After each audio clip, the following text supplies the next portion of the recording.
Martin Salama, it is such an honor and privilege to have you here today. Thank you so much for taking the time this morning.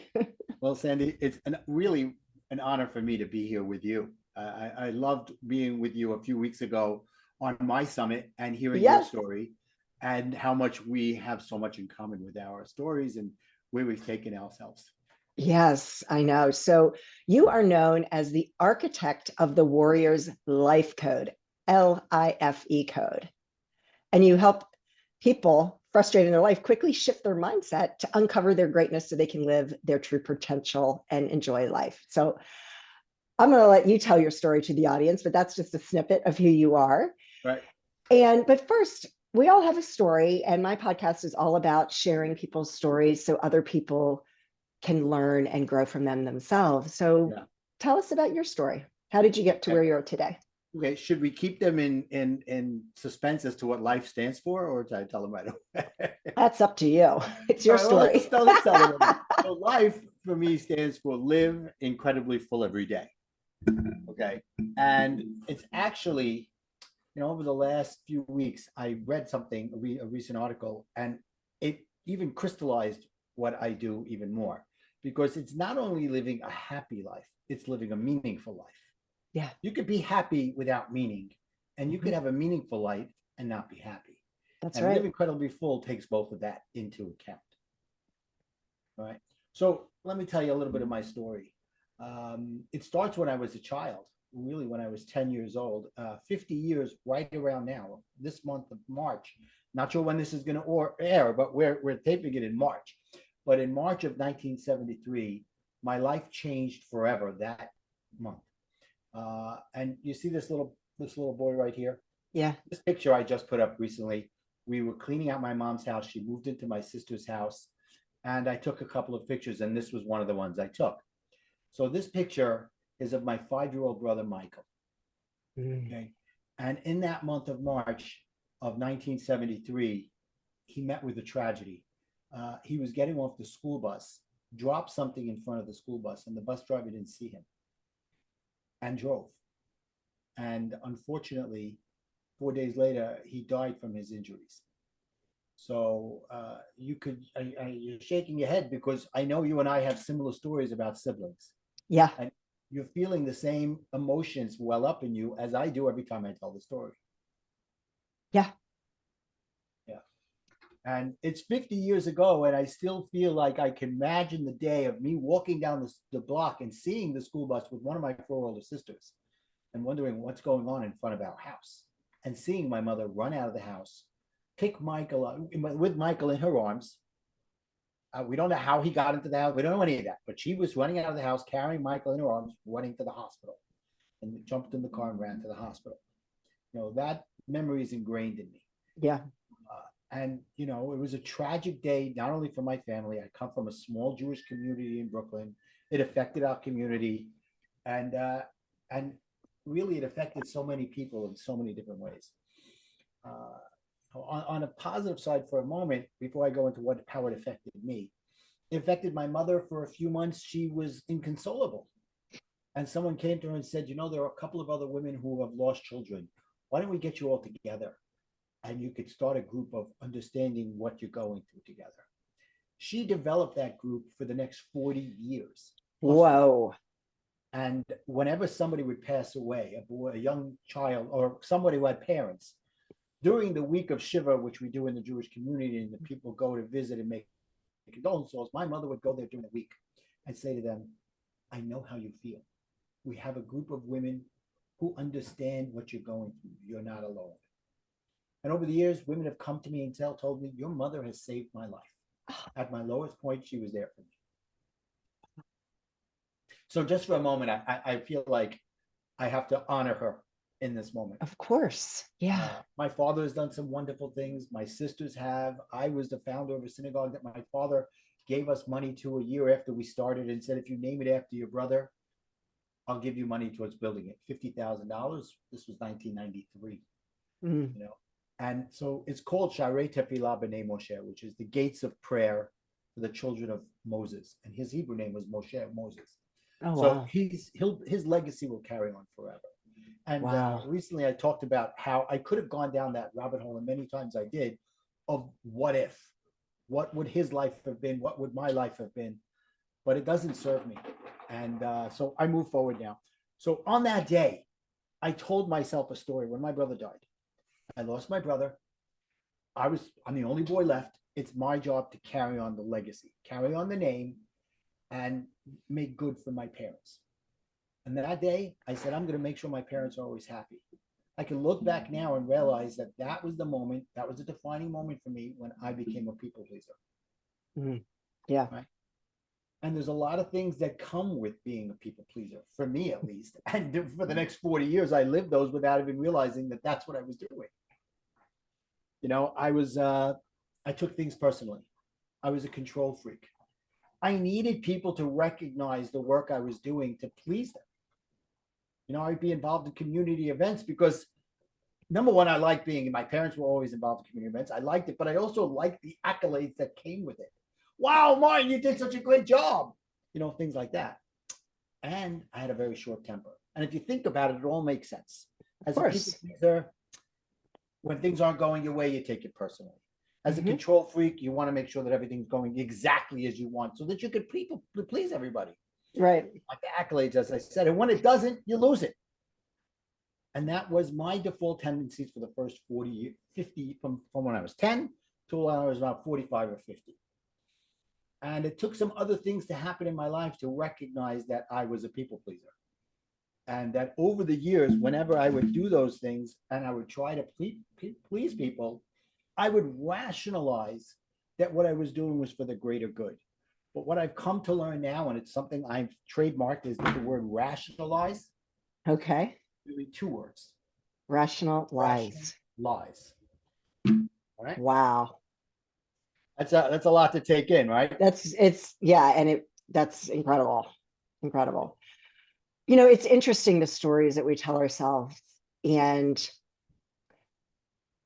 while we both had very tragic losses losing a brother, for me, my story, because the day that I found out that my brother died, it was 2 weeks before my 13th birthday.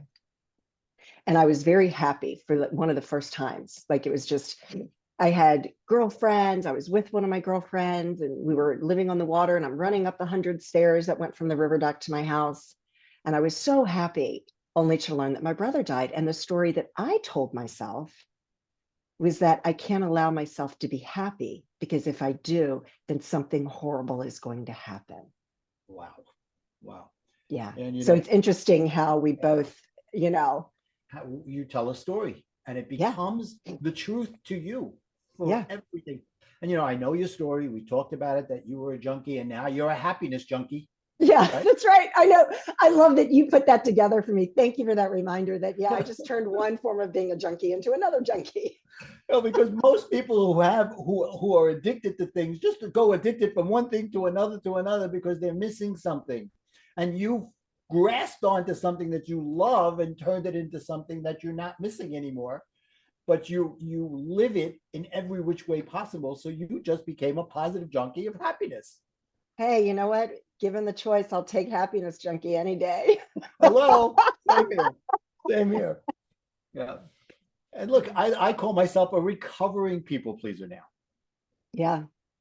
Because you know what? Yeah. There are times I might slip and do it because, and then when I realize it, I don't freak out anymore. I don't do anything. But that's part of my story as well. So I was always a people pleaser. When I got married, I was trying to please my parents. I was trying to please my wife, spinning all these plates. And like I said, I rationalized everything. And I came up with a card deck recently called the Warrior to Warrior card deck. Love it. Got my principles. Thank you. And one of them is rationalize. And I wrote, whenever you think you may be doing something that goes against your values, you will rationalize all the reasons why it's okay. Yep. What you're really doing is lying to yourself that it's rational to think that. They're nothing more than rational lies. That is so brilliant. I hope the audience is listening to that because we all do it. Listen, Okay, well, I'm not going to work out today because da da da da da da da da. And all you're exactly. doing is you're lying to yourself. Yeah, I love it. Exactly. And that's my simple example when I talk to people about the word rationalize. And when you start exercising 10 minutes into, you're like, why wasn't I going to exercise? This is great. Exactly. But at that moment, you're telling yourself. So now that your audience has become aware of it, and they wake up tomorrow morning, they go, I don't feel like exercising. Why don't you then do the next step and say to yourself, is this a rational lie? Yeah. Am I rationalizing why I shouldn't exercise? Yeah. Yeah. That's incredible. So so you had the turning point at the age of 10 where you became a people pleaser. What was the turning point for you where you came up with this, life code? Yeah. So I'd love to say that one day I became enlightened, but of course, with many, many people, it comes at your lowest points in your life that these things become that much more aware to you, that much more glaringly obvious. Right. And for me, that happened in 2008. Mm-hmm. Okay. Now, you and I are old enough to remember 15 years ago what happened with the financial Oh, yeah. upheaval in 2008. I was recently listening to someone, and they go, soon the people that are coming up, the guys that are in their 20s, have no idea what we're talking about. I know. But they're getting their own now with what's going on with the economy. But anyway, in 2008, my wife and I were working on a project for 5 years to build a multi-million-dollar health club and tennis center down by the Jersey Shore. We go, I lived by the Jersey Shore for 20 years. When I was growing up, I'd go to the shore in the summertime. After I got divorced and moved back to New York, which is part of my story, I'll tell you in a minute, I still go to the shore in the summertime. Mm-hmm. So here I am. It's 2008. And now we've put 5 years into getting all the approvals and everything that you need to do to go forward with a tennis court and health center. And the funny thing is, I don't even play tennis. I'm not an athlete. But my wife said, I can't find anywhere to play tennis. Maybe we should do that. So the people pleaser in me like, okay. I don't play any sports whatsoever. I love watching them. So I guess you could call me an athletic supporter. Of course. But anyway, so now we finally get all the approvals. And if it happened in 2006 and 2007, I would walk into the bank and they're like, here you go. They were giving out mortgages like you were going to Costco and getting samples. Yeah. Here you go. Oh, you just refinanced 2 years ago for 500. Well, we'll give you 750 now. I know. It was crazy. Yeah. So I went to the bank. I'm like, okay, I'm 3 million plus into this. Let's go. Let's start building this $15 million project. And they're like, sorry, it's not happening. What are you talking about? Last year you said when you're ready to come back. Well, things are slowing down.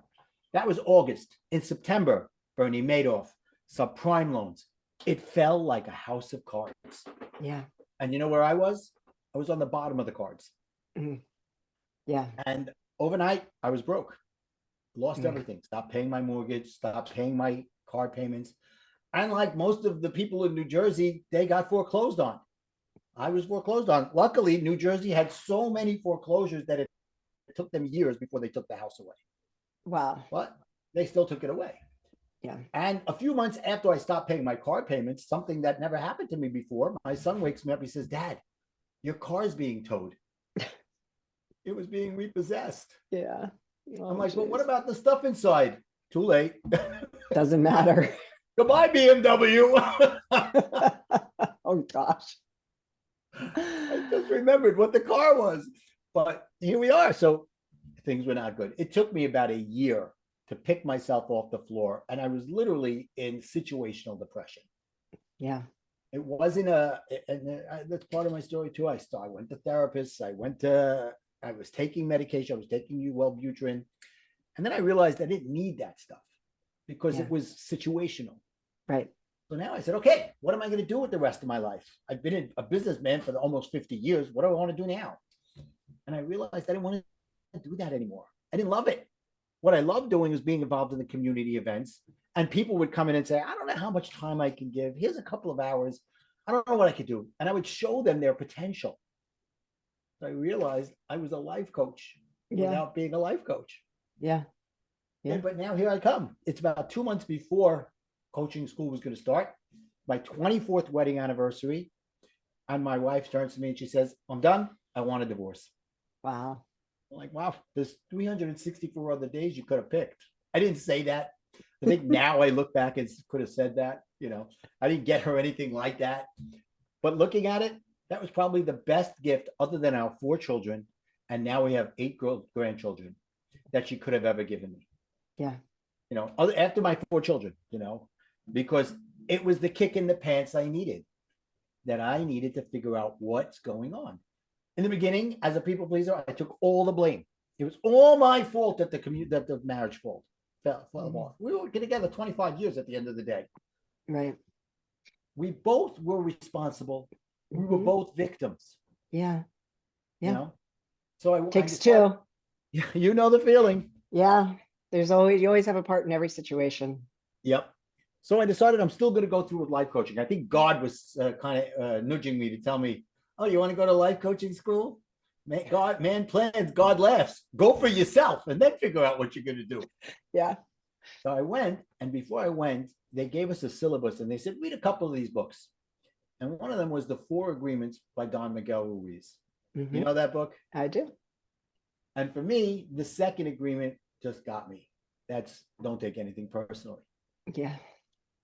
And it was like he told me a secret that everybody had been telling me my whole life. But until that moment, I wasn't ready to hear it. And when I read it, I was like, wait a minute. I don't have to be responsible for everybody else. I don't have to have the world on my shoulders. I don't have to worry if somebody says, you're an idiot, and take it personally. So I was like, oh, okay. And that started my journey. And going to life coach training, they said to me, you don't have to be who you think you have to be. Right. You could be whoever you want to be, as long as you're willing to recognize what's working and, more importantly, what's not working. And that's where I started to realize I was a people pleaser. I had a short temper and all the other things. Yeah. Wow. Great story. Yeah.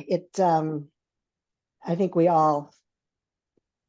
most people were affected during that time. And I'm so happy that you went forward with it. And yeah. Crazy. But yeah, the thing is like, when you can recognize, and I know we talked about this before too, when you recognize that all these things, and it's so funny. I think I say this every single podcast interview because it's always so relevant. And I also want my audience to keep hearing it. Right. But when you recognize that things happen for you and not to you, that's when you're able to move through and get to the other side and become that person that you want to be. Yeah. Believe me, at that moment when she asked me for the divorce, I go, why is everything happening to me? And now I realize that not only does everything happen for me, it happens through me. That's right. Now, were you the one that said you're a thriver, not a survivor? I'm not, but I like that. People say things and I need to, because I want to give people credit where credit's due. And I just talked to so many people, but I loved that. You're not a cancer survivor, you're a cancer thriver, or whatever the case may be. Right. And, I've read some unbelievable books on subjects like this. For example, I don't know if you've read Dr. Edith Eger, The Choice. No. So she wrote a book of going through the Holocaust. Oh, wow. She's still alive. She's in her mid-90s. And she talks about she was in Auschwitz, and she was going through the line in front of Mengele, the doctor of death. Oh, and she decided, she was a dancer, that she would dance in front of him and do a high kick. And it saved her life. Wow. But the book is really about how she was a victim, but she didn't allow what happened to victimize her. Right. She recognizes that she was a victim. And 20 years later, she was invited to go to the castle where Himmel and all these other guys would live it up. And she was nervous to go. And then she realized, wait a minute, I beat them. I could go to that castle because they're dead and I'm not. Wow. Well, I'll have to look into that, because the stories, especially the ones about the Holocaust, are just so incredible. The people that survived that. Yeah. It's just unbelievable. Wow, Martin, this has been such a great conversation. Is there anything else that you'd like to share with the audience, and how can people find you as well? Yeah. So let me tell them about how the life code came about. Yes. Okay. So here I am. As soon as I got out of coaching, I was a divorce recovery coach. And I was doing that for a few years, and I was working a dead-end job which was tough to get jobs, especially for people that were in their 50s, because they would, Yeah. everybody was just coming back. And a guy got me a job. I was working that 7 to 7, at least 7 a.m., come home 7 p.m. And I got to the heaviest ever was in my life. And one day I looked at the mirror, I said, are you just going to keep on getting heavy and blame it on everybody else? I'm coaching, but I'm not being coached. And that's one thing I want to tell everybody. Don't say I can't afford to be coached. You could figure it out. Take the word I can't out of anything that you do. Yeah. But I lost 65 pounds in nine months because I started exercising. I started eating better. I started reading better. I started getting coached. I found ways to exercise early in the morning with videos. I got it done. But what happened was I went from self-conscious to self-aware, which is another card in my deck. But one of the things I was doing was, I'm ADHD, so I was meditating. Could you imagine an ADHD guy meditating? Well, that's me, because I meditate every day, and I've never been officially diagnosed as ADHD, but I know that I've got some attention deficit. I think was in my 50s finally. Yeah. If I only knew it when I was 15. But right. So here I am trying to focus for 10 minutes and say, how do people stop their brain from thinking over 10 minutes? I don't get it. But one of these times I had this download of information that I was loving my life. And I wrote for 2 hours afterwards. And out of that came the acronym L.I.F.E, live incredibly full every day. Yeah. Love it. And that's how I live my life. As I told you earlier, I started dating. A couple of years later, I met a woman. And when I go on these dates, I would ask them questions about their values. Because I would realize I don't want to have the same relationship I had the first time. I didn't know my values. I learned that through going through coaching, and I definitely didn't know her values. And we were in a codependent relationship, and I was never going to do that again. Yeah. And I dated this woman, and all of a sudden she's checking off all the boxes. A month later, I told her, I got to tell you something, and you don't have to say anything to me, but I'm falling in love with you because I love who you are, and I love that you see me exactly as I am, and not trying to change me. Yeah. So we've been married for about 5 years now. That's incredible. Congratulations. Thank you. But during COVID, that's where the warrior came in. Okay. Everybody's worrying about everything. You know, Right. We started in March and they go, oh, 3 weeks will be good. And everything will be good. Right? Looking back now, only if it was only 3 weeks. I would get out every day. I'd put my mask on. In the beginning, I'd put my gloves on. I'd go to the supermarket and I'd do my 6 to 10 feet distancing and all that. Now it comes to May and the world is still shut down. And I live in New York. I live in Brooklyn, which is right outside of Manhattan. I told Sarita, my wife, let's take your kids, her kids. I'm living with her kids now. We're married. Let's go to the city. And if you've ever driven in New York City, it's a little difficult to get 2 blocks without hitting a red light. Yes. Imagine being able to drive straight down Fifth Avenue and not missing one traffic light. Wow. No, I can't imagine that. There was nobody out. I turned to Sarita. I said, I don't understand it. Where is everybody? You could wear gloves. You could put masks on. You could walk 6 feet apart. Go to Central Park. People weren't doing that. Yeah. So I realized that everybody was worried. And I also realized that over the last 10, 12 years, I had learned to stop worrying. And that's where I went from being a worrier to a warrior. So why do I use the cards? Because my Brooklyn accent screws up warrior to warrior. And that's where the Warriors Life Code came from. And now I have my cards, the warrior to warrior cards, and my book is coming out very soon. Also warrior to warrior is my code. And you asked how people can find me? How about made it very simple? Connectwithmartin.com. Nice. Go there. You can buy the cards. You can get free gifts. You got a bunch of stuff there.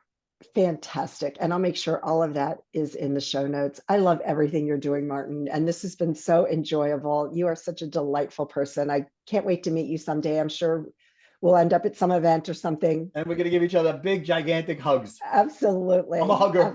Me too. Me too. All right, Martin. Thank you so much. And thank you for the listeners. Really appreciate everyone. Thank you.